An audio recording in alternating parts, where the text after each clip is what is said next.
معزز سامعین السلام علیکم، میں ہوں واجد چودھری اور آپ دیکھ رہے ہیں اردو ٹاک 1۔ سامعین، ایک دفعہ ایک شخص حضرت علی رضی اللہ تعالیٰ عنہ کی خدمت میں حاضر ہوا اور بولا، یا علی، ایسا کوئی گناہ ہے جس کی سزا دنیا میں ہی ملے؟ تو حضرت علی رضی اللہ تعالیٰ عنہ نے فرمایا، میں نے اللہ کے رسول صلی اللہ علیہ وآلہ وسلم سے سنا ہے کہ 3 گناہ ایسے ہیں جن کی سزا دنیا میں ہی مل جاتی ہے اور آخرت میں بھی ان کا سخت عذاب ہوتا ہے۔ تو وہ شخص کہنے لگا، یا علی، ایسے وہ کون سے گناہ ہیں؟ تو حضرت علی رضی اللہ تعالیٰ عنہ نے فرمایا، پہلا گناہ والدین کو تکلیف پہنچانا ہے۔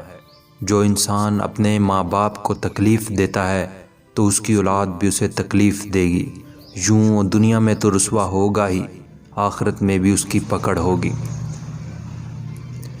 دوسرا گناہ اللہ کی مخلوق پر ظلم کرنا ہے، زیادتی کرنا ہے۔